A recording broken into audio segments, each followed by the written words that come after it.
Que Dios les bendiga. Amén. Estábamos cantando más duro que lo que decimos amén ahora. ¿Qué pasó? Que Dios les bendiga grandemente. Estamos gozosos, estamos contentos. Créame que yo también entiendo el esfuerzo adicional que tenemos que hacer. Pero déjenme decirle, tenemos que hacerlo. Tenemos que hacerlo. Ese esfuerzo adicional que hoy la Iglesia de Cristo tiene que hacer para estar presentes, para cantar adecuadamente, para sonreír a los demás, aunque sea con los ojos. Ese esfuerzo, mi amado hermano, hace la diferencia. Hará la diferencia en medio de la iglesia. Y estamos orando al Señor firmemente para que ese sea el ánimo que caracterice a los fieles de Cristo en este tiempo. Sabemos, ¿verdad? Yo nunca dejo de decir esto porque es justo que nosotros digamos y recordemos que estamos conscientes de la cantidad de hermanos que con toda razón y con toda justificación están en sus casas, pero también, y esta convicción sí me duele, no puedo dejar de decirlo. También estoy consciente de la cantidad de hermanos que pudieran estar aquí y no están. Tengo que decir las dos cosas. Estoy consciente de la cantidad de hermanos que no pueden estar aquí y por ellos oramos, pero también estoy consciente de una cantidad de hermanos, de jóvenes, de matrimonios que pudieran estar aquí.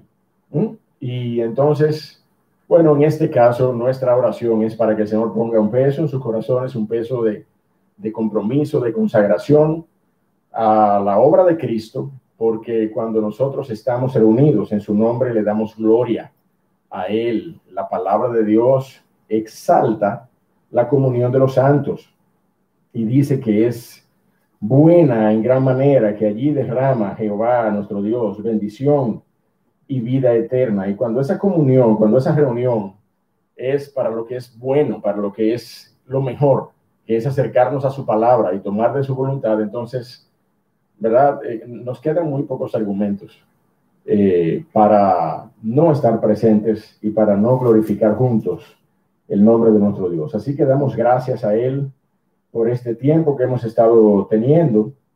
Yo quiero felicitar en esta mañana nuestro servicio en vivo.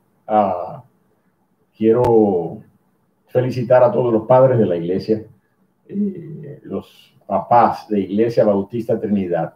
No a los padres de la iglesia del primer siglo y del segundo siglo, no, a los papás de la Iglesia Bautista Trinidad, ¿verdad? Que están aquí, algunos,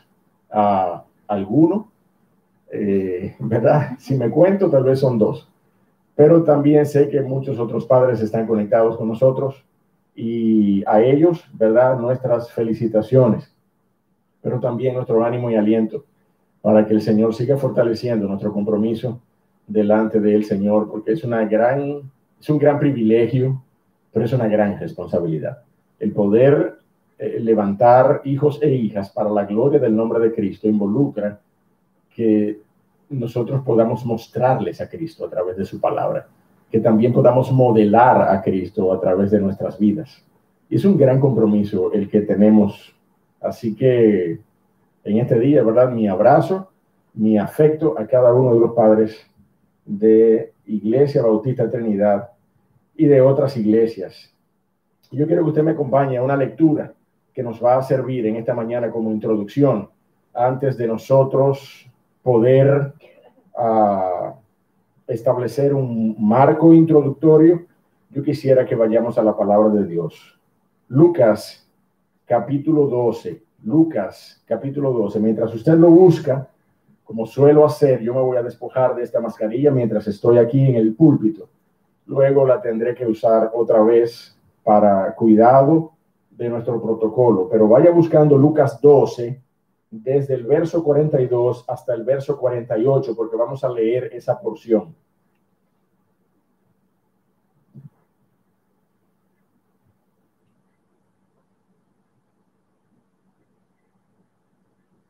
Lucas 12, versos 42 al 48.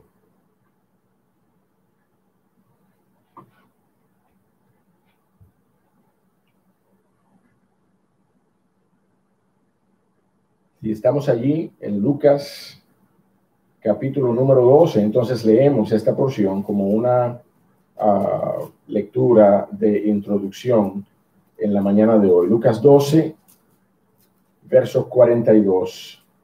Dice la palabra de Dios de esta manera. Y dijo el Señor: ¿quién es el mayordomo fiel y prudente, al cual su señor pondrá sobre su casa, para que a tiempo les dé su ración? Bienaventurado aquel siervo al cual, cuando su señor venga, le halle haciendo así.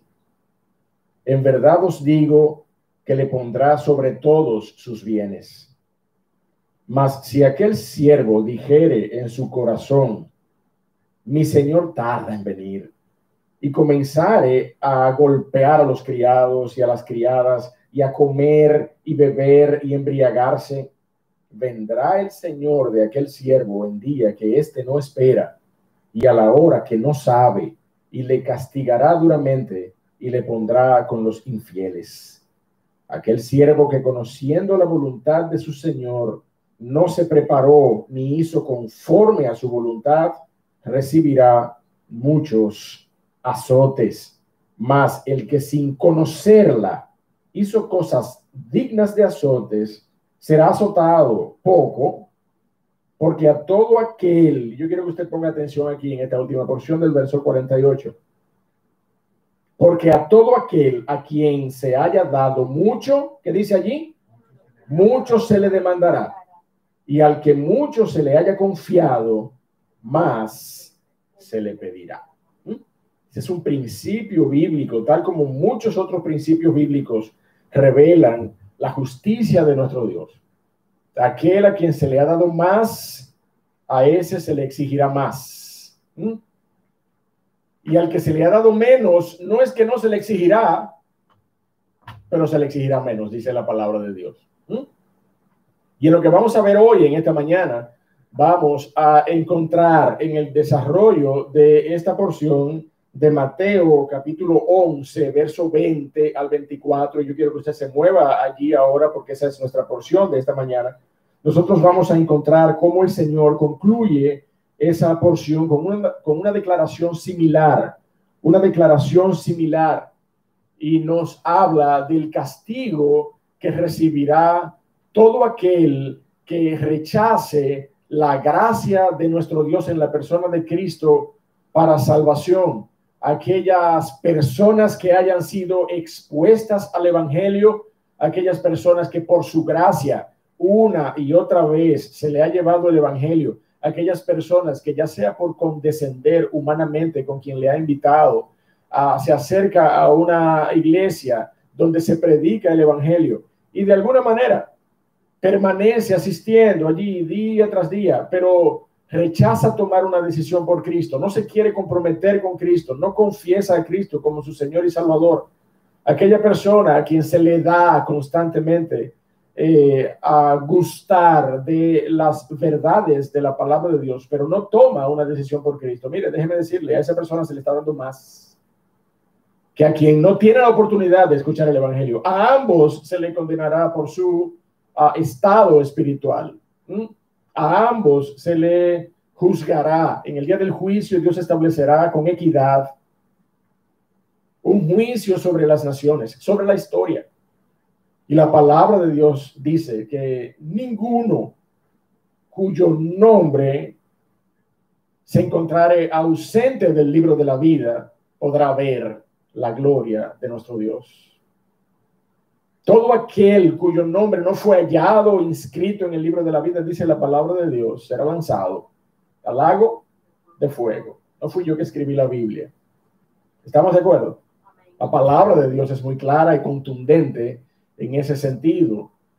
Y de la misma manera en que toda la revelación es inefable, es certera, eficaz, suficiente, de esa misma manera las revelaciones escatológicas en el libro de Apocalipsis nos hablan de cosas que ciertísimamente sucederán. Y dice la palabra de Dios que habrá un juicio y habrá un castigo eterno.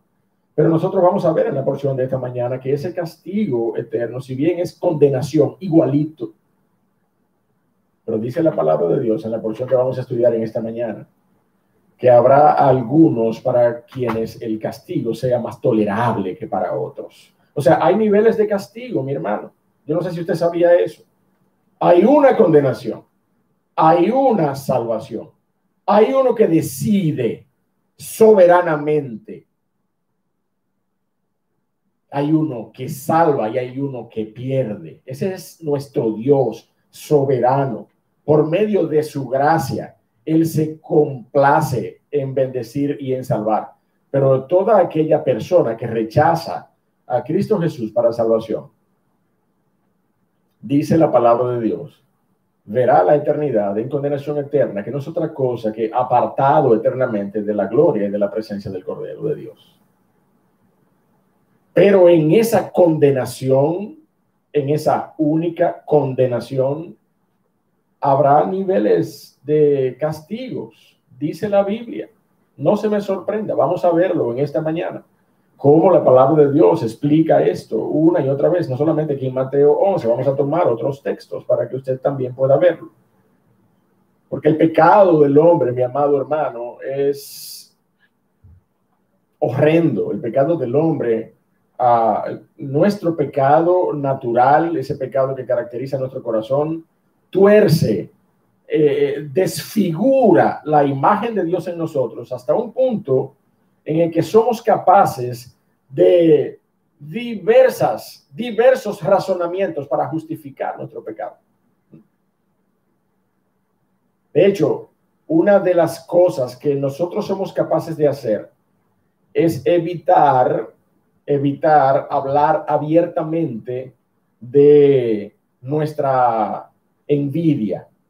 Es muy difícil que usted vaya a encontrar a una persona, y no digamos ya un cristiano, aunque padece de las mismas tribulaciones, ¿verdad? Y las mismas tentaciones. Pero es muy difícil que usted vaya a encontrar a una persona que abiertamente diga, wow, yo sí envidio a esa persona, o a fulano de tal, mira esa villa, mira esa finca, mira ese apartamento de lujo, mira ese vehículo, mira, me corroe la envidia. Es difícil que usted vaya a encontrar a una persona hablando de esa manera, abiertamente. Pero mire cómo somos, mire cómo es el pecado en nuestra vida. Somos capaces de ponerlo de otra manera para que no se nos escuche de una forma tan inicua. Somos capaces de posiblemente anhelar las oportunidades que tuvo esa persona y declararlo de esa manera. Y no es otra cosa que envidia, igualita. Ay, si yo hubiera tenido la preparación que tuvo esa persona, si yo hubiera tenido la universidad que tuvo esa persona, si yo hubiera tenido los medios que tuvo esa persona, mira, nadie se me para al lado, yo hubiera conseguido mejores cosas. Y entonces lo colocan así en un escenario como idóneo, sin apercibirnos de que se trata de la misma raíz de envidia y de orgullo, ¿verdad? Y de egoísmo en nuestro corazón. Así es el pecado, mi hermano. Así es el pecado. Y eso, de alguna manera, también se ve reflejado en la porción de la mañana de hoy, pero desde el prisma, desde la óptica, ¿verdad?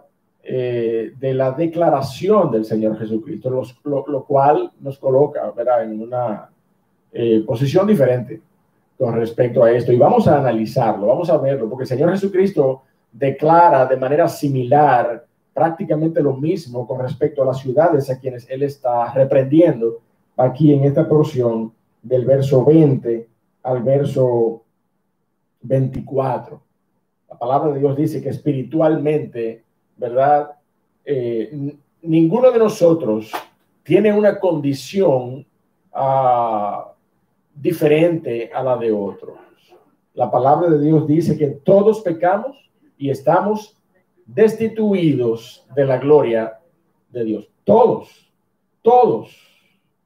La palabra de Dios no hace excepción alguna. Todos hemos pecado y estamos destituidos de la gloria de Dios. Así que aunque nos parezca por el pasaje de esta mañana que dadas ciertas condiciones, algunos pudieran haberse arrepentido, nosotros vamos a introducirnos en esta porción con detalle para que nosotros entendamos, ¿verdad?, el mensaje, la confrontación que el Señor Jesucristo hace a estas ciudades, pero de igual manera el desafío y la confrontación que tenemos en nuestras manos hoy, con la cual hablar a los corazones en medio de este siglo, de manera que procedan al arrepentimiento. El mensaje de esta mañana lo hemos titulado Un lamento por tu falta de arrepentimiento. Y vamos a leer la porción que está en Mateo, capítulo 11, verso 20 al verso 24. Mateo, capítulo 11, verso 20 al verso 24. Dice la palabra de Dios de esta manera. Entonces comenzó a reconvenir a las ciudades en las cuales había hecho muchos de sus milagros, porque no se habían arrepentido, diciendo: ay de ti, Corazín, ay de ti, Betsaida, porque si en Tiro y en Sidón se hubieran hecho los milagros que han sido hechos en vosotras, tiempo ha que se hubieran arrepentido en silicio y en ceniza. Por tanto os digo que en el día del juicio será más tolerable el castigo para Tiro y para Sidón que para vosotras. Y tú, Capernaum, que eres levantada hasta el cielo, hasta el Hades serás abatida. Porque si en Sodoma se hubieran hecho los milagros que han sido hechos en ti, habría permanecido hasta el día de hoy. Y dice el verso 24: por tanto os digo que en el día del juicio será más tolerable el castigo para la tierra de Sodoma que para ti. Yo no sé si usted se dio cuenta del paralelismo con el que esta porción está construida acerca de esta declaración del Señor Jesucristo, confrontando a estas ciudades de la manera similar a como hemos querido poner como ejemplo en esta analogía. Ay, si yo hubiera, ay, si yo hubiera podido lograr esto, ay, si yo hubiera tenido esto, hubiera logrado aquello.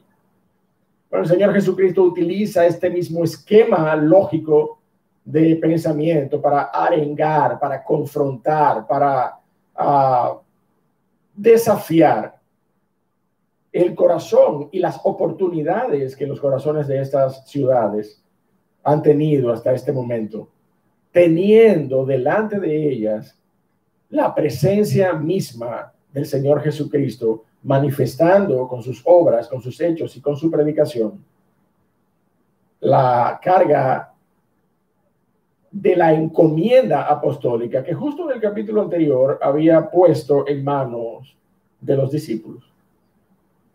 De manera que lo que vamos a ver en esta mañana gira en torno a este desafío, a esta confrontación, y cómo hoy nosotros no somos diferentes cuando clamamos y decimos a las personas en materia de las oportunidades que han tenido para conocer a Cristo, para recibir a Cristo como Salvador y Señor.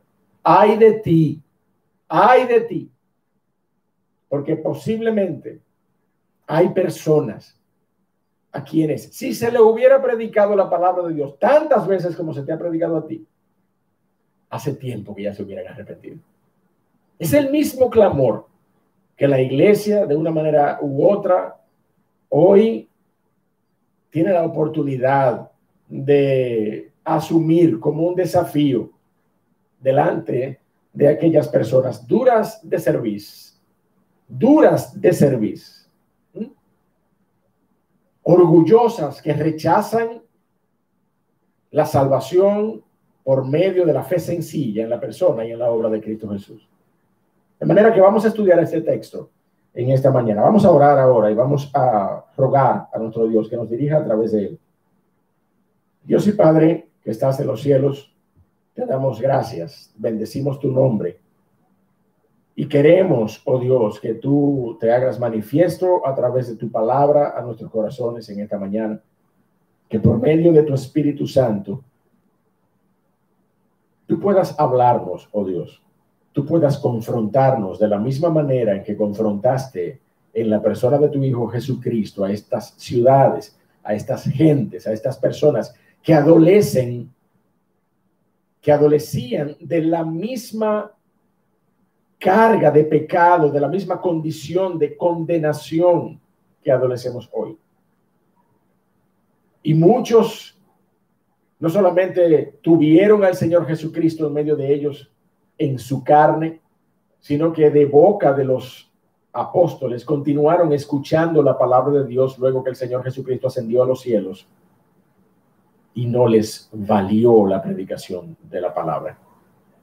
Continuaron endurecidos de corazón. Mal, oh Dios del cielo, que sigue caracterizando a esta generación en este tiempo.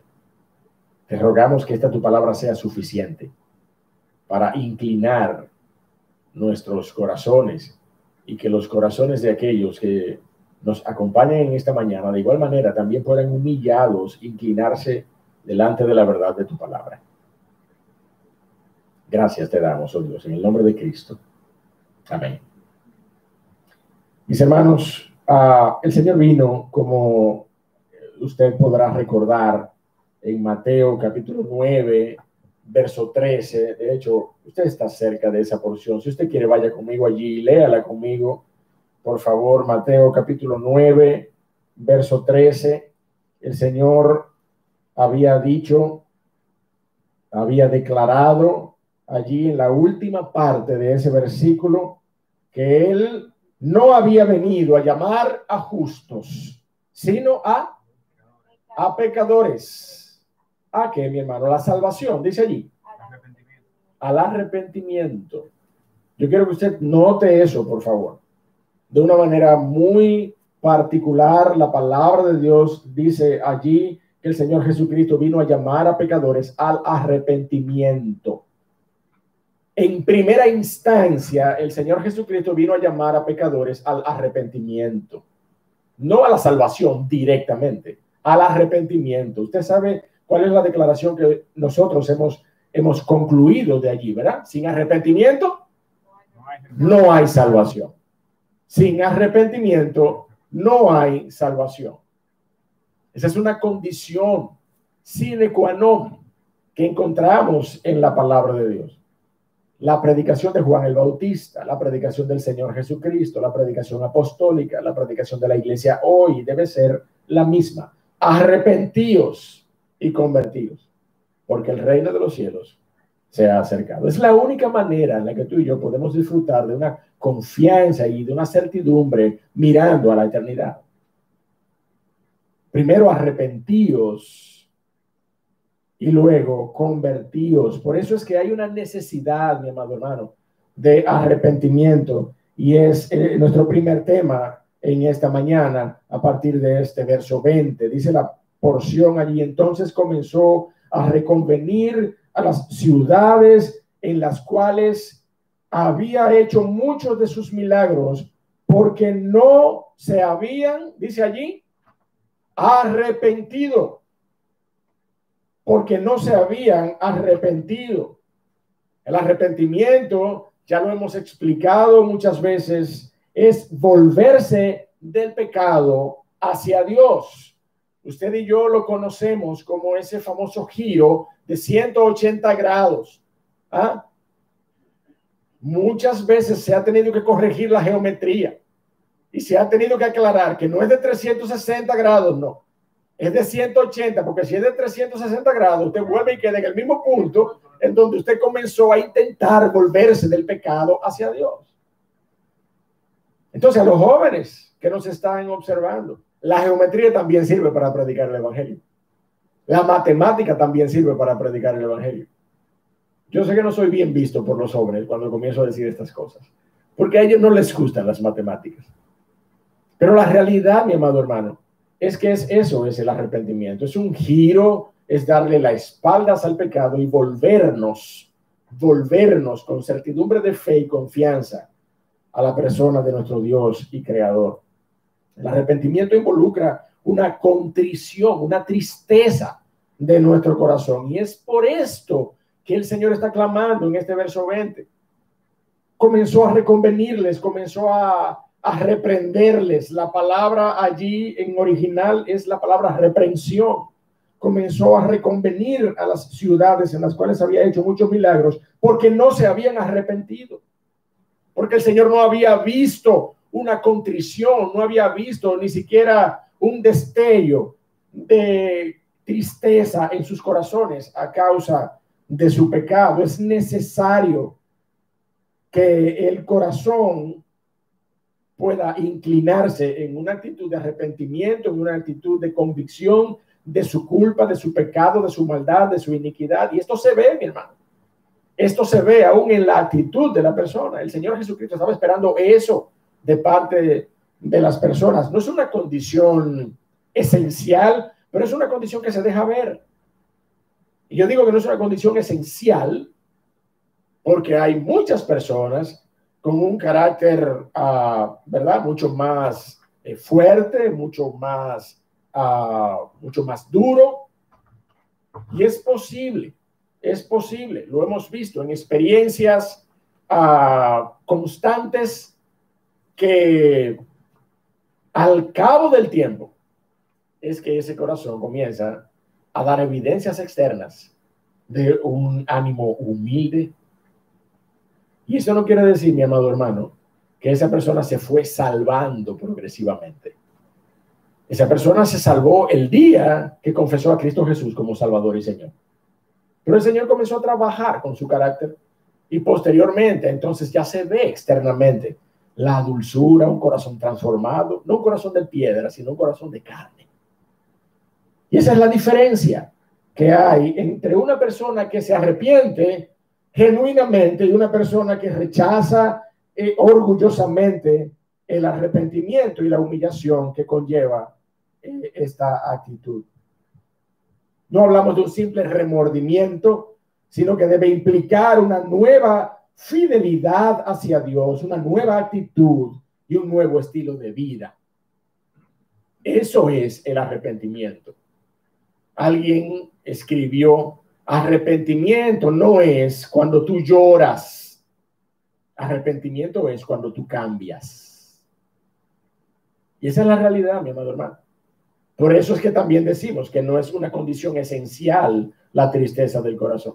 Porque déjeme decirle, como el ejemplo que yo le puse al inicio acerca de esos pensamientos, somos histriónicos por excelencia. Y somos capaces incluso de manifestar una contrición externa. Y en realidad no hay un arrepentimiento genuino de nuestro corazón. Esa es la realidad. Manera, mi amado hermano, que como nosotros somos los responsables por nuestro pecado, y no hay excusas, dice la palabra de Dios. Cada uno es responsable de su pecado, no Dios.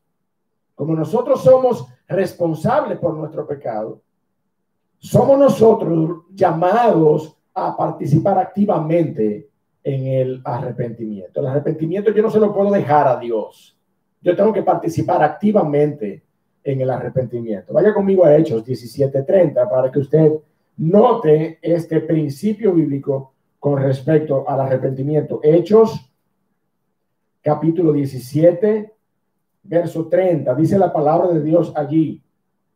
Pero Dios, habiendo pasado por alto los tiempos de esta ignorancia, ahora manda a todos los hombres en todo lugar que se arrepientan. Entonces, si no involucrara, mi amado hermano, una acción concreta de parte nuestra, Dios no esperara, Dios no nos mandara a arrepentirnos.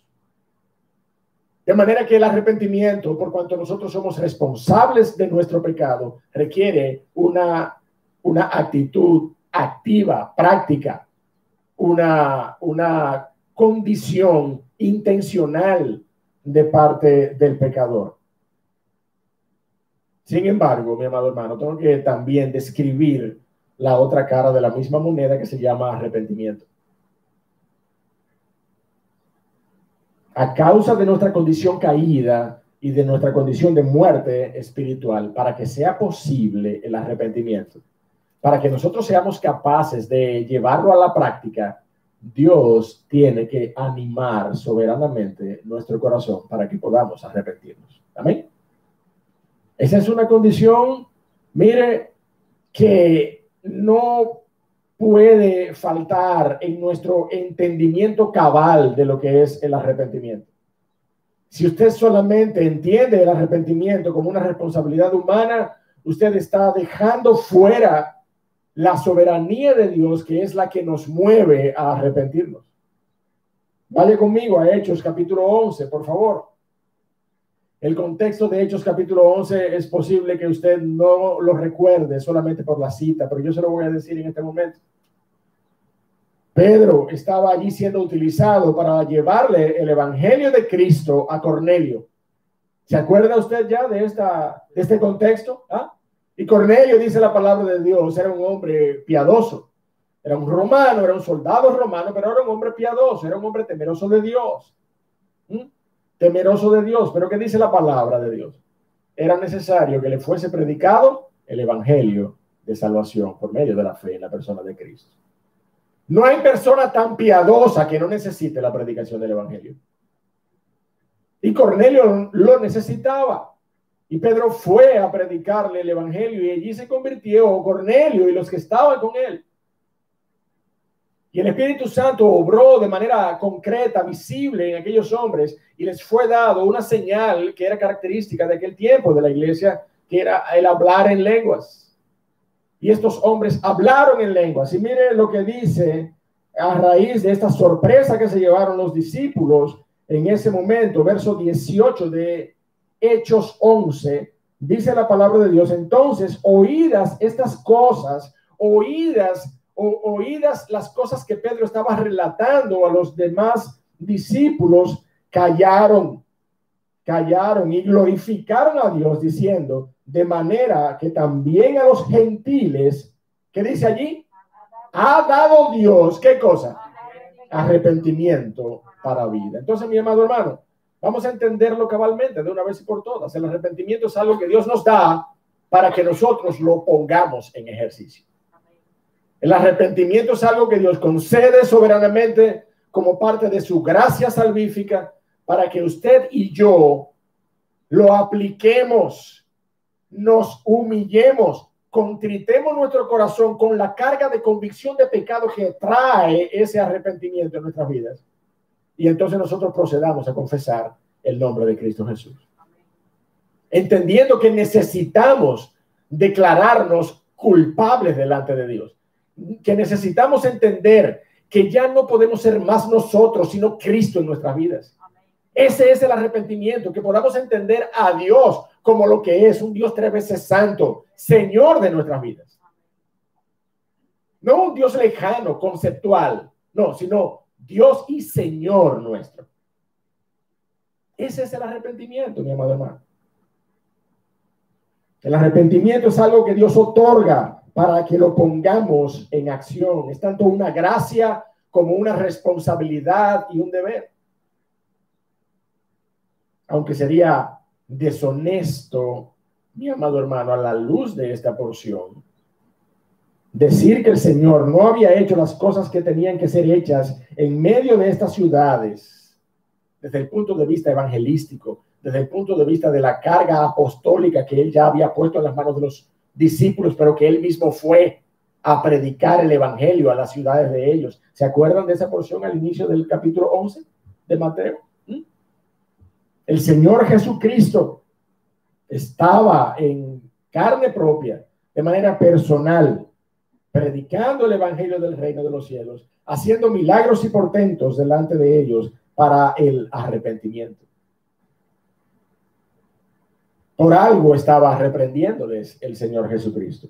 Y lo hacía hablando duramente a las multitudes, en esta ocasión, a falta de su arrepentimiento, y utiliza estos ayes que nosotros vemos en otras porciones de las Escrituras, como las que encontramos en el Antiguo Testamento, porciones tan características que nos hablan de un lamento de parte de Dios, pero no un lamento de impotencia. Dios no sería el Dios todopoderoso y el Dios soberano que es si esos ay reflejan un lamento impotente de parte de él. Yo no sé si usted me está entendiendo. Ese es más bien un lamento acusatorio. Es lo que el Señor nos ha mostrado en todo el transcurso de la historia del Antiguo Testamento, y también el Señor Jesucristo aquí utiliza la misma expresión. ¡Ay de ti, Corazín! ¡Ay de ti, Betsaida! No se me salió de control, no se me salió de las manos, sino ay de ti, porque se ha hecho delante de ti todo lo que debía ser hecho y tu corazón sigue endurecido. Amado hermano, y es lo mismo que nosotros decimos hoy como iglesia. A lo mejor no lo articulamos, posiblemente para no poner en una condición peor al que ya está en condenación. Pero en nuestros corazones solemos pensar y solemos hablar a nosotros mismos de la misma manera. ¡Ay de ti, fulano! ¡Ay de ti, mengano! Tanto que se te ha predicado la palabra y mira cómo estás ahí postrado con el coronavirus. Atriz. No parece como contextual esta declaración ahora, en este tiempo, en la que tantas personas han tenido la oportunidad, mi amado hermano, de tornar sus ojos al cielo en medio de esta pandemia, y la predicación de la palabra de Dios no ha cesado. Y sin embargo, las gentes continúan con sus corazones endurecidos. Continúan con sus corazones endurecidos. Y algunos aprovechan las redes para lo peor. Y sin embargo, mi amado hermano, el evangelio se sigue predicando. El evangelio se sigue predicando. Estamos aquí en esta mañana. Amén. Y tenemos a la iglesia con nosotros, aquí presente, y a la iglesia con nosotros de lejos. Sin embargo, sabemos que hay personas que, a pesar de las evidencias, mantienen un corazón endurecido. Y estos ayes, mi amado hermano, estos lamentos, podemos encontrar varias manifestaciones de ellos en el Antiguo Testamento. Quiero sencillamente darte un ejemplo breve. Isaías capítulo 5 es una porción característica de estos ayes. También Habacuc capítulo 2. No vamos a buscar toda la literatura por asuntos de tiempo, pero vaya conmigo, por favor, a Isaías capítulo 5. Isaías capítulo 5. Y mire allí, desde el verso 8. ¿Usted está conmigo allí? Isaías 5:8. Dice la palabra de Dios allí: ay de los que juntan casa a casa y añaden heredad a heredad hasta ocuparlo todo. ¿Habitaréis vosotros solos en medio de la tierra? Ha llegado a mis oídos de parte de Jehová de los ejércitos que las muchas casas han de quedar asoladas, sin morador, las grandes y hermosas, y 10 yugadas de viña producirán un bato, y un homer de semilla producirá un efa. Un lamento acusatorio. Eso es lo que son estas expresiones, estas exclamaciones. ¡Ay de los que se levantan de mañana para seguir la embriaguez, que se están hasta la noche, hasta que el vino los enciende! Usted sabe, usted conoce esa expresión, y tal vez más que la expresión, viviendo en el país que vivimos y en la cultura que vivimos, ¿cuántas personas no se levantan por la mañana en las mismas condiciones en que se acostó para seguir la rumba? Ay de los que se levantan de mañana para seguir la embriaguez, dice la Biblia, no lo digo yo. Verso número 18. Ay de los que traen la iniquidad con cuerdas de vanidad y el pecado como con coyuntas de carreta. Verso 20. Ay de los que a lo malo dicen bueno y a lo bueno malo, que hacen de la luz tinieblas y de las tinieblas luz, que ponen lo amargo por dulce y lo dulce por amargo. Y así sigue el capítulo. Hay de los sabios en sus propios ojos. Verso 22, hay de los que son valientes para beber vino y mezclar bebidas. La palabra de Dios, mi amado hermano, nos ofrece este tipo de lamento de parte de Dios, como un lamento que revela, que manifiesta la iniquidad del corazón de los hombres. Y es la misma actitud que el Señor Jesucristo está teniendo allí con estas ciudades del norte de la Palestina en su tiempo, en la provincia de Galilea. Y era que había una necesidad para ese lamento. Y este es el segundo tema de esta mañana, la necesidad del lamento. Verso 21 y verso 23. Verso 21 y verso 23. Vamos a dejar el verso 22 para ver la última parte, ¿verdad?, del tema que hemos titulado la necesidad del castigo. Hay una necesidad de arrepentimiento, pero el Señor Jesucristo vio una necesidad de expresar estos lamentos, y al final hay una necesidad de un juicio y de un castigo sobre el pecado de este mundo. Así que lo vamos a ver en paralelo. Versos 21 y 23 dice la palabra de Dios: ay de ti, Corazín, ay de ti, Betsaida. Y no utiliza la misma expresión en el verso 23, pero yo me voy a tomar la libertad de hacerlo. Ay de ti, Capernaum, también de igual manera. Y del verso 21, acerca de Corazín y de Betsaida, dice el Señor: porque si en Tiro y en Sidón se hubieran hecho los milagros que han sido hechos en vosotras, tiempo ha que se hubieran arrepentido en silicio y en ceniza. Y tú, Capernaum, verso 23, que eres levantada hasta el cielo, hasta el Hades, hasta el lugar de los muertos, hasta el infierno, serás abatida. Porque si en Sodoma se hubieran hecho los milagros que han sido hechos en ti, Sodoma habría permanecido hasta el día de hoy. Mire, a veces, nada más por las personas con que nos comparan, ya es suficiente el peso del dedo acusatorio sobre nosotros. ¿Estamos de acuerdo?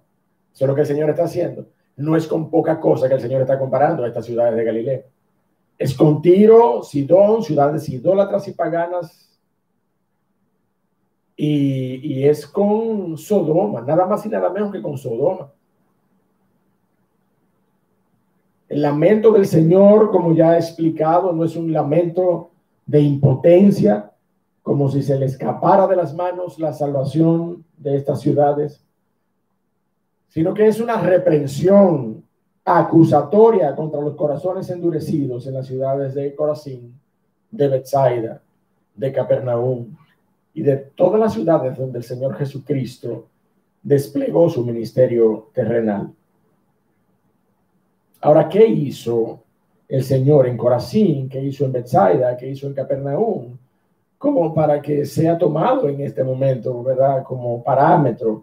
Es importante que lo entendamos para ver la preocupación, la carga, cómo el Señor Jesucristo entregó su vida por estas personas antes de ir a la cruz. Entregó su tiempo, su vida, su afán, su deseo de que estas personas vieran la gloria del Padre en el Cristo que les había sido enviado. Esas ciudades estaban allí al norte de la Palestina, y de manera particular, ¿verdad?,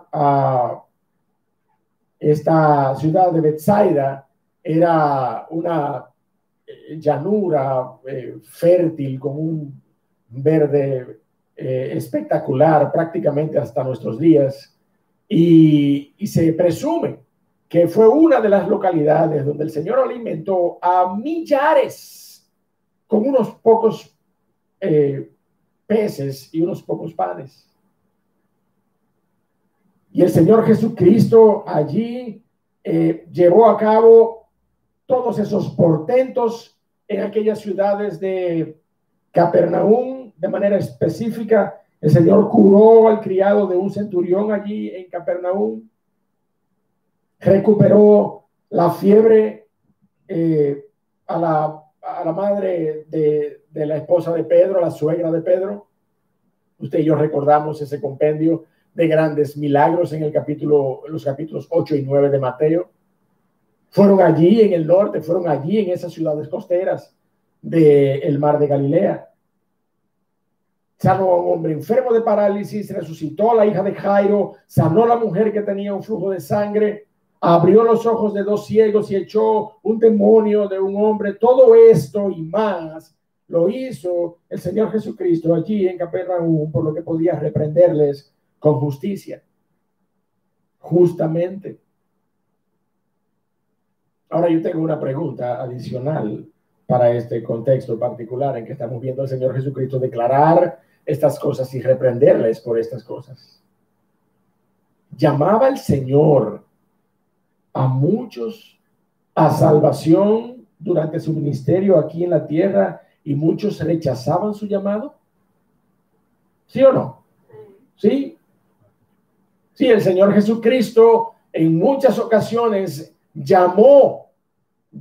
predicó de la manera que sabemos que el Señor Jesucristo predicaba, dándole prioridad al acercamiento, a la intención de Dios de acercar el reino de los cielos a los hombres para salvación y vida eterna. Y aún así, muchos rechazaron su llamado.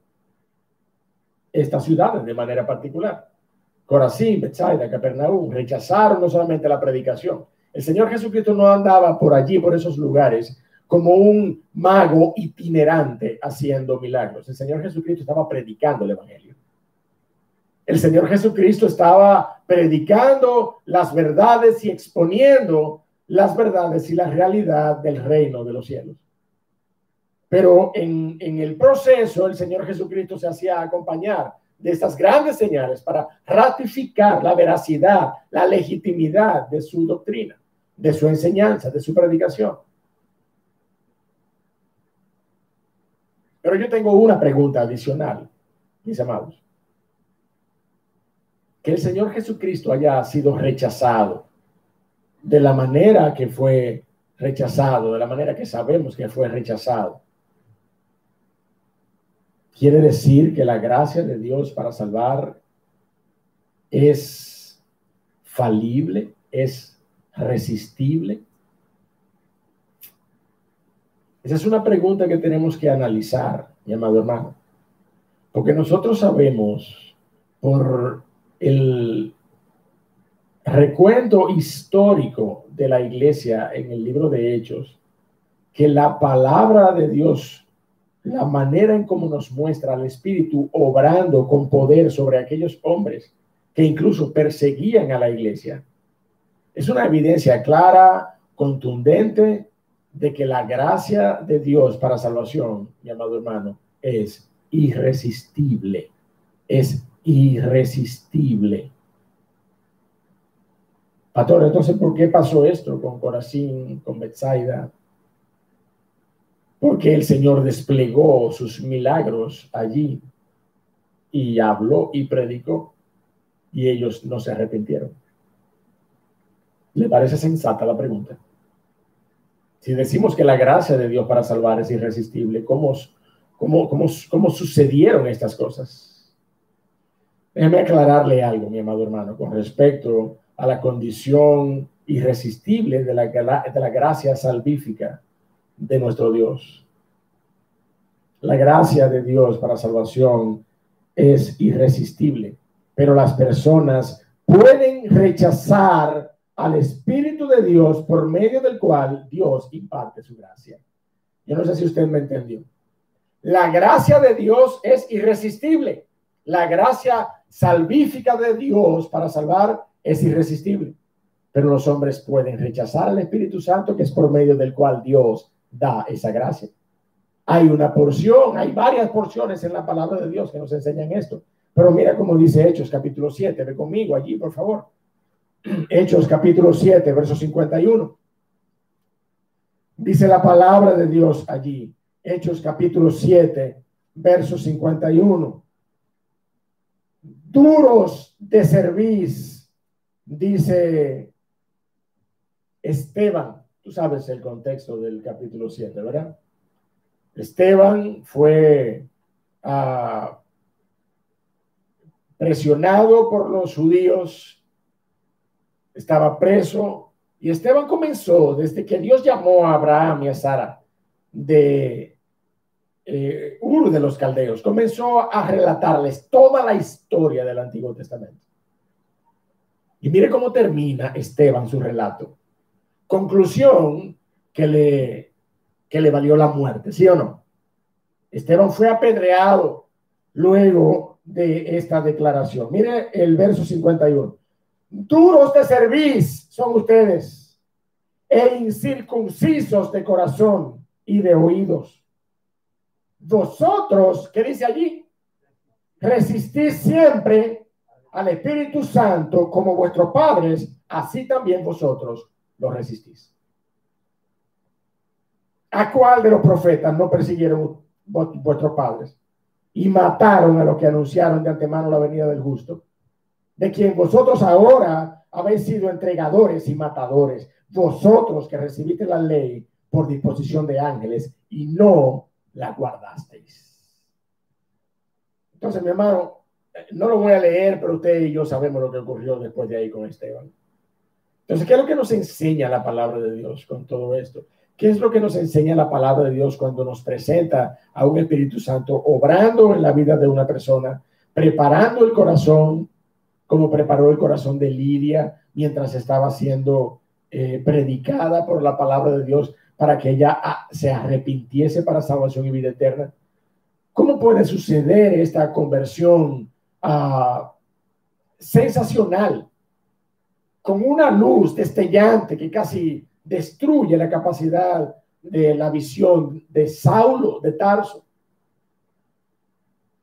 y le convierte en el famoso apóstol Pablo del Nuevo Testamento, sin que Saulo siquiera estuviera dirigiéndose con un corazón contrito y humillado a escuchar la predicación del Evangelio? Pablo iba a perseguir a los cristianos, dice la palabra de Dios. Y la gracia obró de manera irresistible en Lidia, en Saulo. La gracia obró de manera eficaz en estos hombres y en estas personas. Pero la palabra de Dios también nos enseña, mi amado hermano, que el Espíritu de Dios puede ser de la misma manera en que puede ser contritado, que puede ser entristecido, de esa misma manera también puede ser evadido, puede ser rechazado. ¿O no hay personas que constantemente eluden las invitaciones para que vayamos a predicarle la palabra de Dios? ¿No hay personas a quienes usted invita constantemente para que vengan a la iglesia a escuchar la palabra de Dios y siempre tienen una excusa? Dígame usted si eso no es evadir, eludir, rechazar la obra del Espíritu Santo que puede ser realizada por medio de la predicación del Evangelio. Y es lo mismo que decimos. Toda aquella persona que posterga constantemente a Cristo, ¿qué es lo que está haciendo? Rechazando a Cristo, ¿sí o no? Rechazando a Cristo.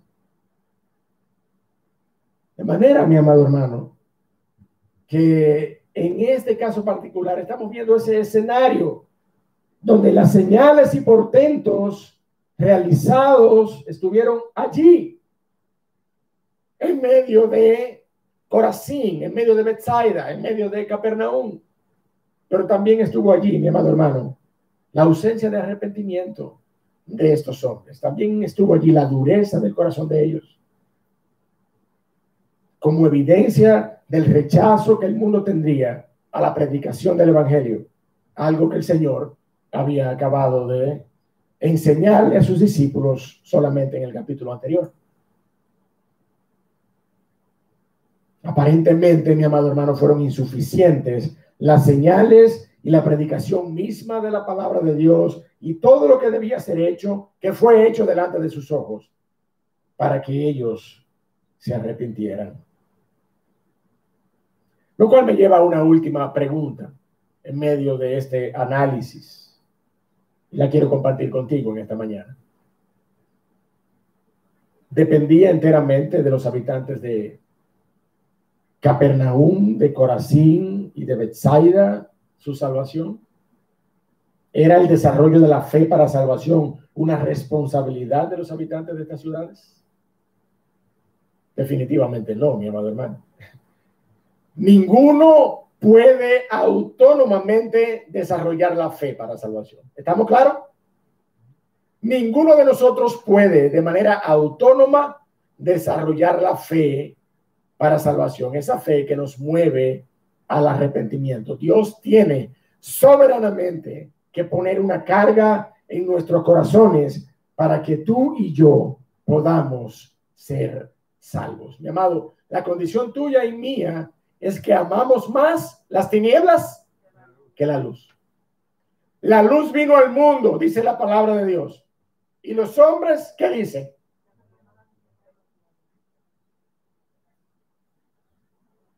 Los hombres amaron más las tinieblas que la luz. Pero mire, vaya conmigo allí a ese capítulo de Juan, capítulo 3, para que usted y yo veamos de una vez y por todas cómo todo lo contrario a eso depende de la obra de Dios en nuestras vidas. No depende de nosotros, no depende de nuestra suficiencia, no depende de nuestra autonomía para salvarnos. Juan capítulo 3, verso 19. Después de aquel maravilloso y universalmente conocido versículo 16, porque de tal manera, mire para acá, no me lo lea, porque usted tiene que sabérselo. Porque de tal manera amó Dios al mundo.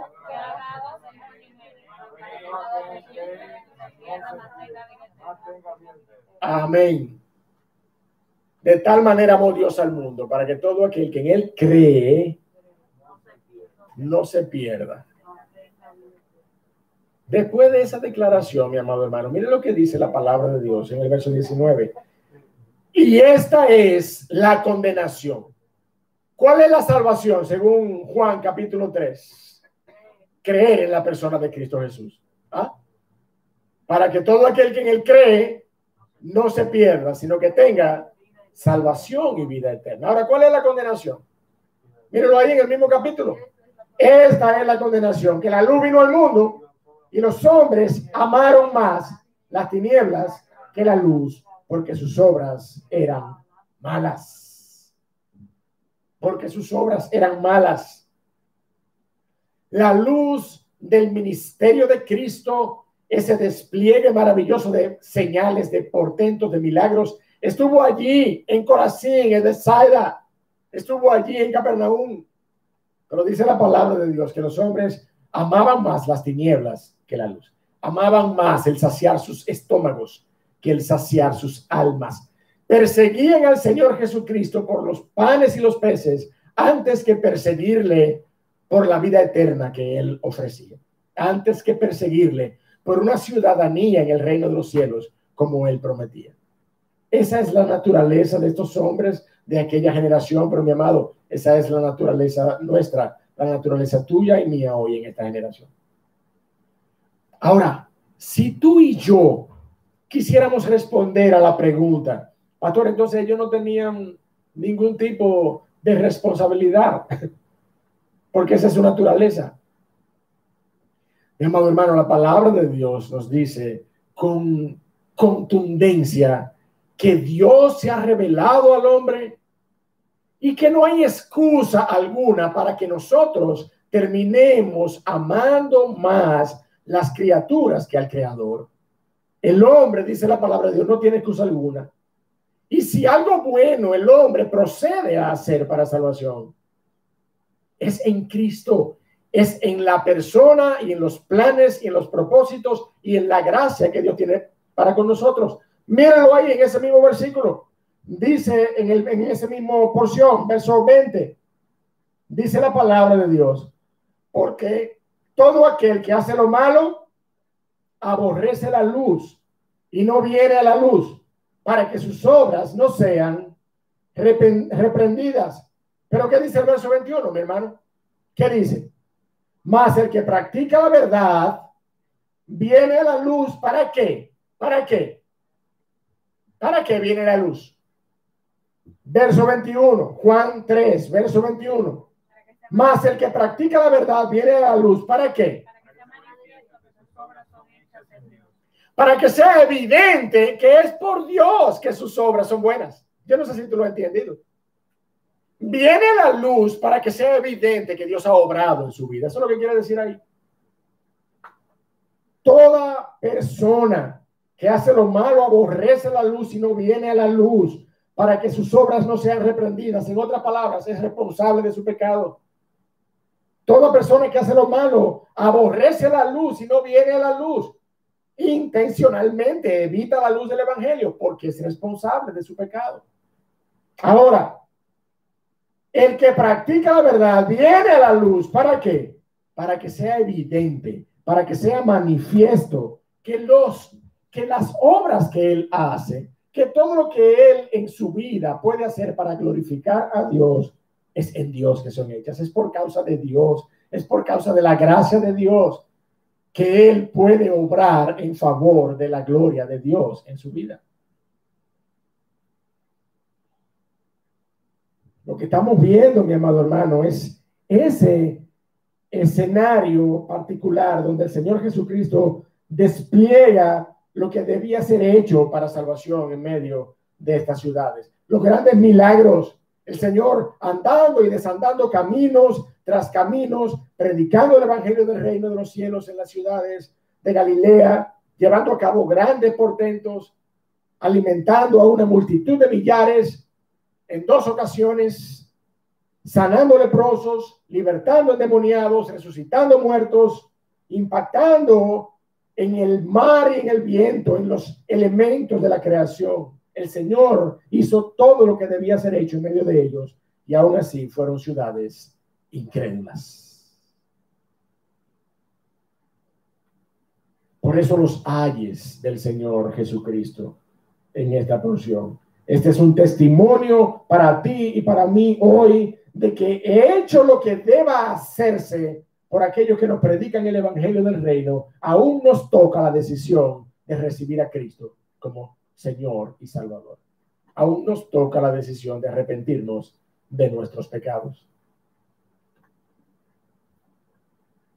Pero debemos, mi amado hermano, recibir el evangelio con una certidumbre de fe que permita el provecho espiritual de la verdad de nuestras vidas. Mira cómo dice Hebreos capítulo 4. Acompáñame allí para que vayamos concluyendo.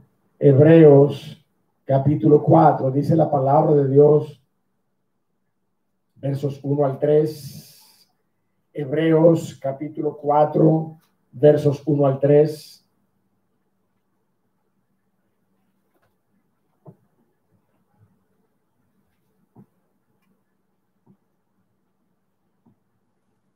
Dice la palabra de Dios en esta porción de la carta a Hebreos, que esa predicación de la palabra no puede excluirnos de una actitud de credulidad. Debe involucrar una actitud de credulidad en nuestros corazones. Verso 1, temamos pues, no sea que permaneciendo aún la promesa de entrar en su reposo, alguno de vosotros parezca no haberlo alcanzado. Porque también a nosotros se nos ha anunciado la buena nueva como a ellos. ¿Pero qué dice allí? Pero no les aprovechó el oír la palabra por no ir acompañada de fe en los que la oyeron. El Señor Jesucristo no solo hacía milagros, el Señor Jesucristo predicó el evangelio. Pero dice la Biblia que no les aprovechó porque no iba acompañada de fe en los que la oyeron.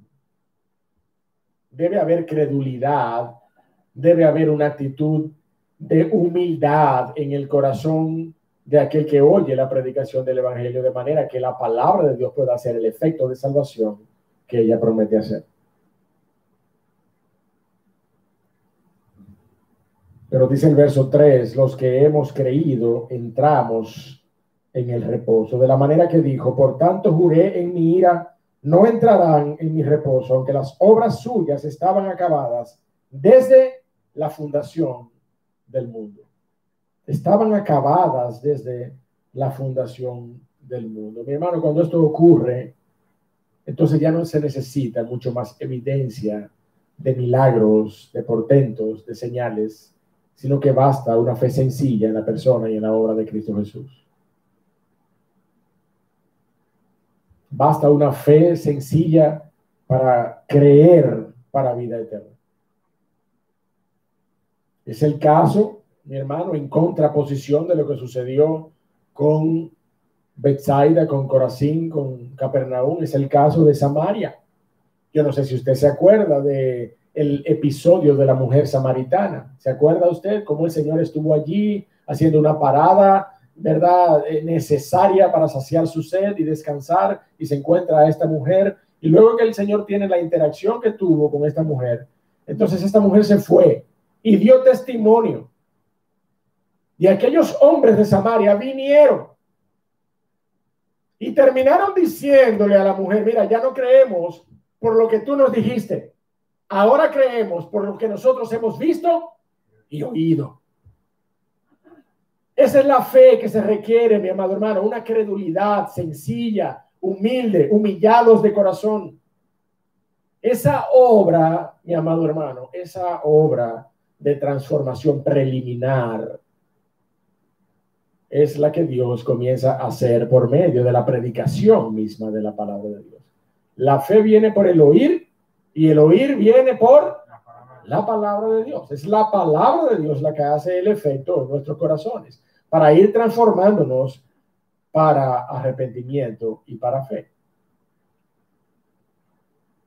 Evidentemente estamos ante un cuadro, mi amado hermano, de estos habitantes de Corazín, de Betsaida, de Capernaum. Eran poseedores de un corazón, miren, endurecidos. Y eso es lo que ocurre con el pecado y el corazón de los hombres, que postergan vez tras vez la predicación de la palabra de Dios, que postergan vez tras vez el exponerse a la obra de gracia del Espíritu de Dios. Rechazan la oportunidad, eluden, evaden la oportunidad de ser predicados por el Evangelio de Cristo. Por eso yo le doy más esperanza a una persona que acepta venir constantemente, aunque no toma una decisión por Cristo, que a una persona que no quiere ni siquiera escuchar. Usted me está entendiendo. ¿Tiene lógica? Es el poder de la predicación de la palabra la que va transformando los corazones para que a la postre ese corazón pueda humillarse para arrepentimiento y para fe.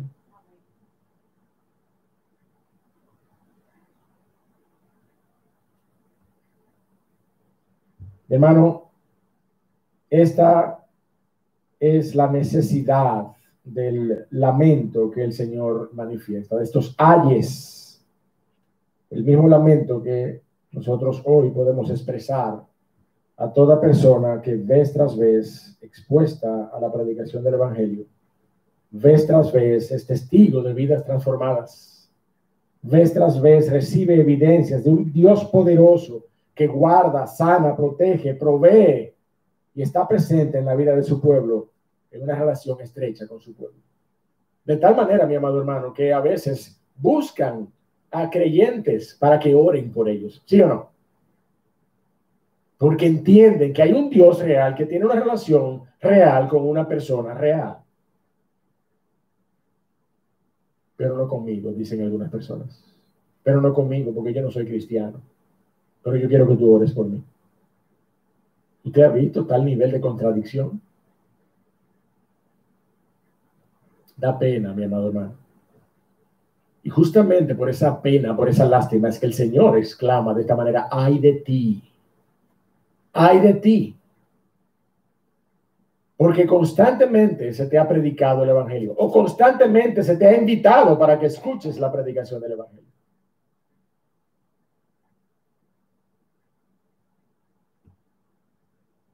hay un juicio eterno, mi amado hermano, y es lo que nosotros podemos entender por los versos 22 y 24, y con esto terminamos en esta mañana. Dice el verso 22, por tanto, os digo que en el día del juicio será más tolerable el castigo para Tiro y para Sidón que para vosotras.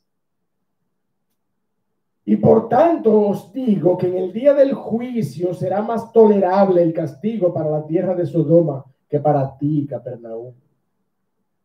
Que para ti, Capernaum, que ahora eres levantada hasta los cielos.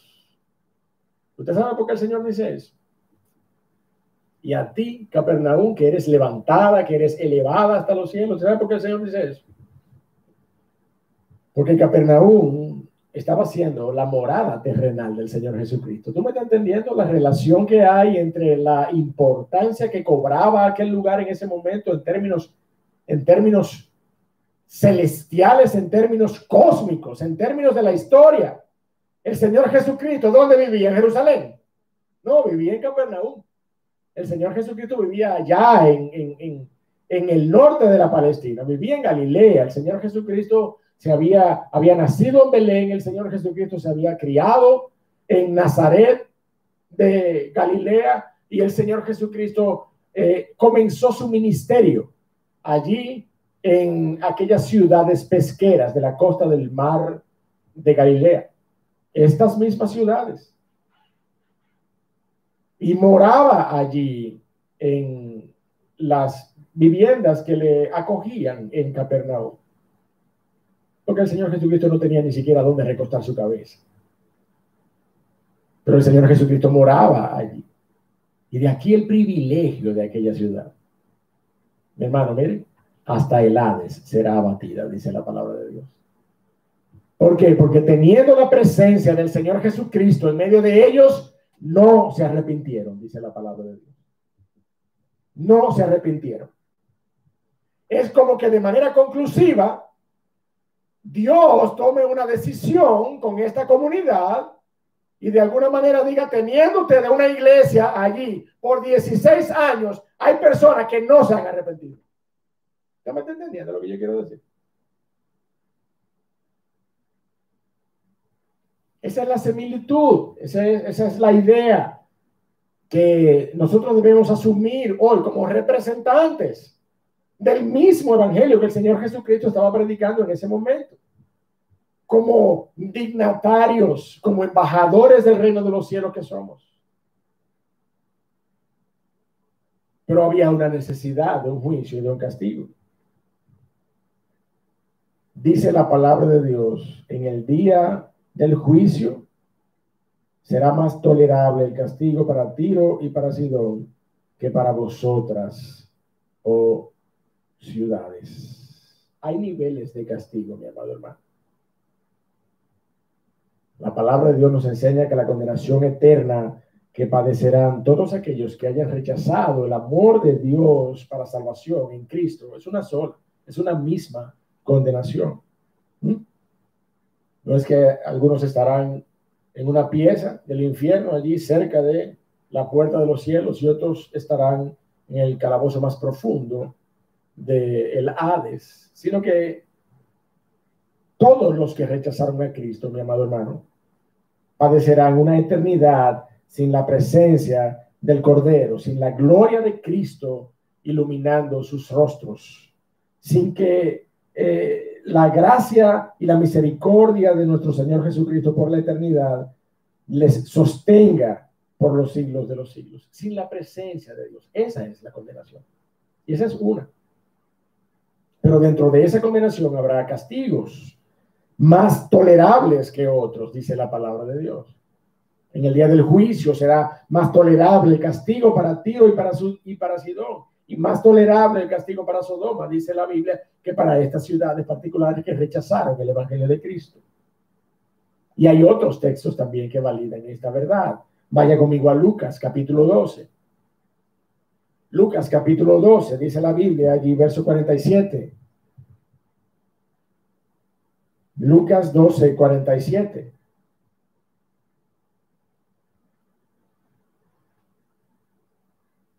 Dice, aquel siervo que conociendo la voluntad de su Señor no se preparó ni hizo conforme a su voluntad, recibirá muchos azotes, como leímos en la introducción del mensaje. Mas el que sin conocerla hizo cosas dignas de azotes, ¿qué dice? Que no recibirá azote. Será azotado, pero ¿qué dice? Poco. En comparación, será azotado poco. Porque a todo aquel a quien se haya dado mucho, mucho se le demandará, dice la palabra de Dios. Y al que mucho se le haya confiado, más se le pedirá. Y esta es una porción que no es solo de una naturaleza figurativa, a modo de parábola, sino que el Señor Jesucristo estaba hablando del contexto escatológico, cuando Él se presente, cuando Él venga. Eso es lo que vemos en el verso 39, de ahí mismo, de esa porción. Léalo conmigo. Pero sabe de esto, que si supiese el padre de familia a qué hora vendrá el ladrón, velaría ciertamente y no dejaría minar su casa. Vosotros pues también estad preparados, porque a la hora que no pensáis, el Hijo del Hombre vendrá. Entonces, mi hermano, esto no es una parábola. Esto es una realidad de lo que va a suceder escatológicamente. El Señor Jesucristo vendrá, dice la palabra de Dios. Y va a haber un juicio sobre el pecado de este mundo.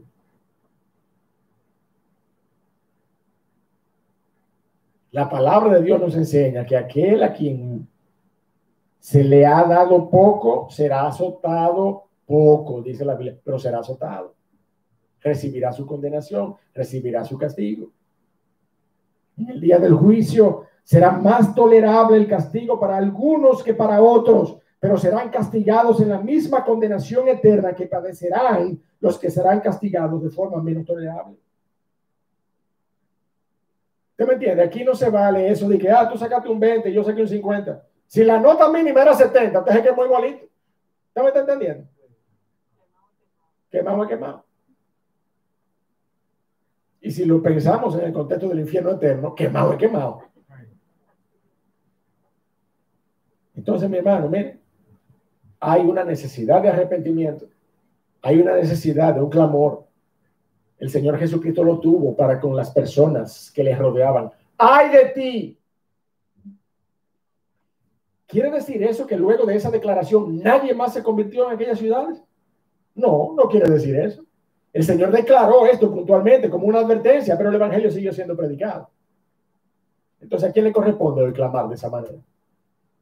A ti y a mí, a la iglesia de Cristo. ¿Por qué? Porque asimismo hay una necesidad de un juicio y de un castigo sobre el pecado de este mundo, mi amado hermano. Hay un juicio y una necesidad de derramar disciplina, ira. La palabra de Dios dice que la ira de Dios rebosará la copa en un momento dado y será derramada sobre este mundo. ¿Y tú? ¿Qué has hecho con las veces que se te ha predicado el evangelio? ¿Qué has hecho tú? ¿O qué estás haciendo hoy con las veces que se te ha predicado el evangelio? Con las veces en que vidas transformadas han cruzado por tu vida y tú has visto la transformación de otros por medio de la obra de Cristo en sus corazones. Por eso no te sorprenda que lo que te corresponda a ti en la mañana de hoy, con todo el amor que la palabra de Dios nos manda a tener con las almas, sea este clamor de igual manera, y lo digo con amor. ¡Ay de ti! ¡Ay de ti! Que has recibido la predicación de la palabra, al menos en esta mañana. ¡Ay de ti! Porque llegará un día en que será necesario la aplicación del juicio de Dios sobre el pecado. Y si en ese momento tú no tienes la sangre de Cristo aplicada a tus corazones, entonces no serás capaz de argumentar absolutamente ninguna excusa en tu favor. Nuestro Señor Jesucristo es el que nos ha redimido por su sangre. Amén. Y esa redención reclama, demanda que nosotros nos humillemos hoy y podamos venir arrepentidos a los pies de Cristo. Padre, gracias por tu palabra. Gracias por esta advertencia. Gracias por esta manera, oh Señor, viva y eficaz de tu palabra al recordarnos, oh Dios del cielo, las diversas manifestaciones que en tu gracia tú le ofreces, oh Señor, a las personas de este mundo. Porque la palabra de Dios dice claramente que el evangelio de Cristo ha sido manifiesto a todos y debe ser predicado a toda criatura. Esa es la luz de este mundo que tú has enviado, oh Dios del cielo. Por eso es completamente justificable, oh Señor, tu reprensión y tu advertencia cuando nos dices, ay de aquel que es capaz de ver, que es capaz de exponerse a la predicación de la palabra y continuamente mantener un rechazo o una posposición de una decisión por Cristo. Ay de ti. Te rogamos, oh Dios del cielo, en esta hora, que tú tengas misericordia de nosotros, que tú tengas misericordia de todo aquel que escucha en esta mañana, para que su corazón pueda inclinarse en favor de Cristo Jesús, para que su corazón pueda inclinarse y puedan venir días de refrigerio a su alma para salvación y vida eterna. Gracias, oh Dios y Padre, guárdanos ahora en el nombre de Cristo Jesús.